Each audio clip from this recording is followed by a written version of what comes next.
মানব আচরণের এই যে বিশাল রহস্যময় জগৎ, চলুন আজ আমরা সেখানেই ডুব দিই, খুঁজে বের করি ঠিক কী এমন জিনিস আছে যা আমাদের প্রত্যেককে এতটা আলাদা, এতটা ইউনিক করে তোলে।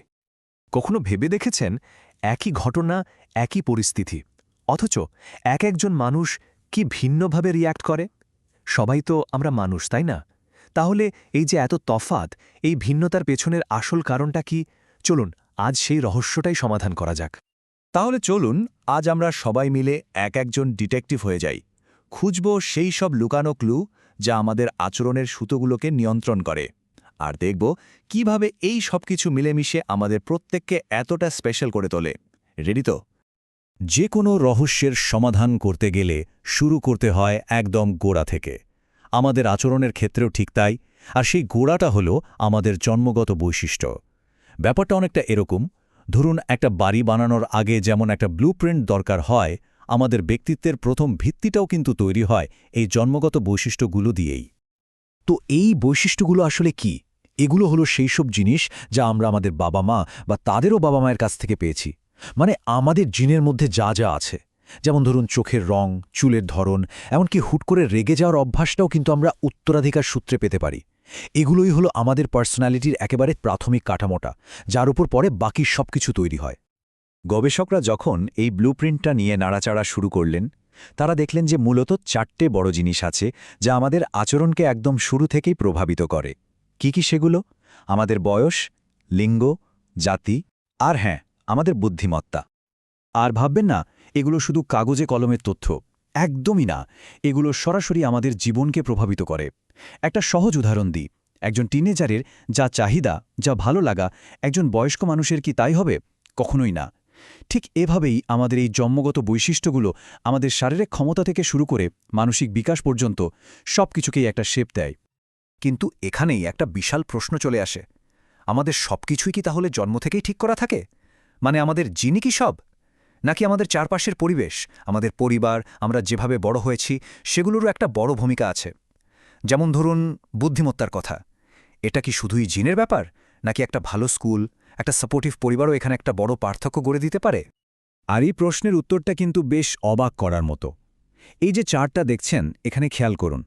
একটা গবেষণায় দেখা গেছে একজন অশিক্ষিত শ্রমিকের সন্তানের গড় আইকিউ যেখানে ৯৫-এর আশেপাশে, সেখানে একজন প্রফেশনালের সন্তানের গড় আইকিউ হতে পারে ১২৫।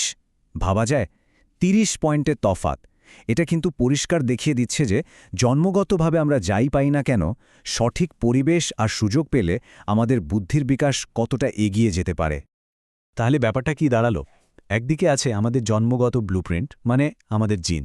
আরেকদিকে আছে আমাদের পরিবেশ, মানে আমাদের বেড়ে ওঠা। আর এই দুটো মিশ্রণেই তৈরি হয় আমাদের ব্যক্তিত্ব, আমাদের আমি। আর ঠিক এখানেই মনোবিজ্ঞানের সবচেয়ে পুরনো, সবচেয়ে বিখ্যাত বিতর্কটা শুরু হয়, প্রকৃতি বনাম প্রতিপাদন, মানে জিন বনাম পরিবেশ। ব্যক্তিত্ব বা পার্সোনালিটি জিনিসটা আসলে কি? খুব সহজ করে বললে, এটা হলো আমাদের ভেতরের আর বাইরের সবকিছুর একটা প্যাকেজ। আমাদের কথা বলার স্টাইল, আমাদের কি করতে ভালো লাগে, আমরা কখন রেগে যাই, কিভাবে ভালোবাসি, এই সবকিছু মিলেই আমাদের ব্যক্তিত্ব। এটাই আমাদের সিগনেচার, যা আমাদের প্রত্যেককে আলাদা করে তোলে। একটা দারুণ কথা আছে, ব্যক্তিত্বই একজন ব্যক্তিকে তৈরি করে। এর মানেটা কিন্তু খুব গভীর। এর মানে হলো আসলে আমাদের সবারই একটা ব্যক্তিত্ব আছে। আমরা অনেক সময় বলি না, ওর তো কোনো পার্সোনালিটি নেই। আসলে আমরা তখন বোঝাতে চাই যে ওর ব্যক্তিত্বটা হয়তো আমাদের পছন্দ হচ্ছে না। কিন্তু সত্যিটা হলো পার্সোনালিটি সবারই আছে, ভালো, মন্দ, আকর্ষণীয়, বিরক্তিকর, যাই হোক না কেন। এই বিতর্কের মাঠে দুটো দল। একদিকে আছেন যারা বলেন সবকিছুই জিন, যেমন কার্ল পিয়ারসন। তিনি বিশ্বাস করতেন আমাদের ব্যক্তিত্ব আমাদের ডিএনএতে আগে থেকেই লেখা থাকে। তিনি বিখ্যাত সব পরিবারের বংশতালিকা দেখিয়ে বলতেন, দেখো প্রতিভা কিভাবে প্রজন্ম থেকে প্রজন্মে যায়। অন্যদিকে আছেন ওয়াটসনের মতো পরিবেশবাদীরা। তার দাবি ছিল একেবারে উল্টো। তিনি বলতেন, আমাকে একটা সুস্থ বাচ্চা দাও, আমি তাকে যা খুশি বানাতে পারি। ডাক্তার, শিল্পী, এমনকি চোর, সবটাই নির্ভর করে পরিবেশ আর ট্রেনিংয়ের ওপর। তো জিন আর পরিবেশের এই লড়াইটা হয়তো কোনোদিনও শেষ হবে না। সত্যি বলতে এখন বেশিরভাগ বিজ্ঞানী মানেন দুটোই দরকারি। কিন্তু আধুনিক মনোবিজ্ঞানীরা আমাদের হাতে একটা দারুণ ম্যাপ তুলে দিয়েছেন, যা দিয়ে আমরা ব্যক্তিত্বের এই জটিল জগৎটাকে আরও সহজে বুঝতে পারি। চলুন সেই ম্যাপটাই এখন একটু ভালো করে দেখা যাক। এই ম্যাপটা তৈরি হয়েছিল ১৯৭০-এর দশকে। পল কস্টা আর রবার্ট ম্যাক্রে নামের দুজন গবেষক ব্যক্তিত্বের এই বিশাল জগৎটাকে বোঝার জন্য একটা সহজ মডেল তৈরি করেন। এর নাম দেন দ্য বিগ 5 মডেল, মানে ব্যক্তিত্বের 5টি বড় দিক। এই মডেলটা আমাদের ব্যক্তিত্বের 5টা মূল স্তম্ভকে চিহ্নিত করে, যা দিয়ে আমরা নিজেদের এবং অন্যদেরও খুব সহজে বুঝতে পারি। তাহলে কি এই 5টা স্তম্ভ? এগুলো হল বহির্মুখিতা, সম্মতি সূচকতা, কর্তব্যনিষ্ঠা, স্নায়বিক দুর্বলতা এবং অভিজ্ঞতার প্রতি উন্মুক্ততা।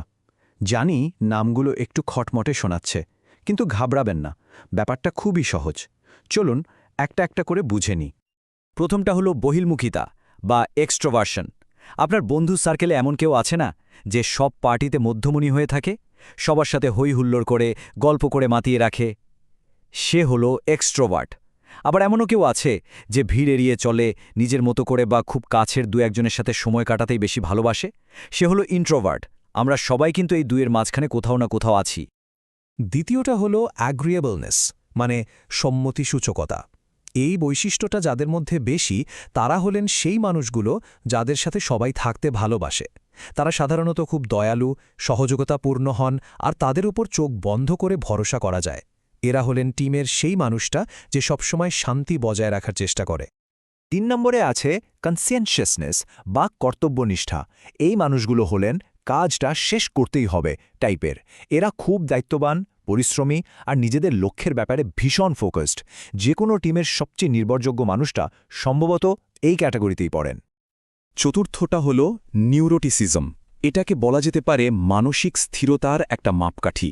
যাদের মধ্যে এই বৈশিষ্ট্যটা বেশি, তারা একটু বেশি সংবেদনশীল হন, ছোটখাটো ব্যাপারেও অনেক বেশি চিন্তা করেন বা সহজে উদ্বিগ্ন হয়ে পড়েন। আর যাদের মধ্যে এটা কম, তারা সাধারণত অনেক শান্ত প্রকৃতির হন আর সহজে চাপ নেন না। আর সবশেষে 5 নম্বরটা হলো ওপেননেস টু এক্সপিরিয়েন্স, মানে নতুন অভিজ্ঞতার প্রতি খোলা মন। এই মানুষগুলো হলেন একজন অভিযাত্রী। তারা নতুন আইডিয়া, নতুন জায়গা, নতুন ধরনের কাজ সবকিছুর জন্য মুখিয়ে থাকেন। এরা সৃজনশীল, কল্পনাপ্রবণ হন। আমাদের শিল্পী, উদ্ভাবক আর স্বপ্নবাজ মানুষগুলো সাধারণত এই ক্যাটাগরিতেই পড়েন। আচ্ছা, তো আমরা জিন নিয়ে কথা বললাম, পরিবেশ নিয়ে জানলাম, ব্যক্তিত্বের 5টা দিকও দেখলাম, কিন্তু আসল কথা হলো এই সব জেনে আমাদের লাভটা কি? আমাদের প্রতিদিনের জীবনে এই জ্ঞানটা কেন এত জরুরি? এর সবচেয়ে বড় লাভটা হল নিজেকে আর অন্যকে আরও ভালোভাবে বুঝতে পারা। যখন আমরা জানি যে আমাদের আচরণটা আমাদের জিন আর আমাদের অভিজ্ঞতা এই দুটোরই ফল, তখন আমরা নিজেদের প্রতি আরেকটু দয়ালু হতে পারি। অন্যদের বিচার করার আগে একবার ভাবি। এই জ্ঞানটা আমাদের সম্পর্কগুলোকে আরও মজবুত করতে, কাজের জায়গায় আরও ভালো করতে আর সব মিলিয়ে নিজেদের একটা বেটার ভার্সন হয়ে উঠতে সাহায্য করে। তাহলে শেষ করার আগে একটা প্রশ্ন রেখে যাই। একবার নিজের দিকে তাকিয়ে ভাবলে কেমন হয়? আমাদের ব্যক্তিত্বের কোন অংশটা আমরা জন্ম থেকে পেয়েছি, আর কোনটা আমাদের চারপাশের জগৎ আর আমাদের অভিজ্ঞতা দিয়ে তৈরি হয়েছে? এই প্রশ্নের উত্তর খোঁজার যাত্রাটাই হয়তো মানব আচরণের এই বিশাল রহস্য সমাধানের প্রথম ধাপ।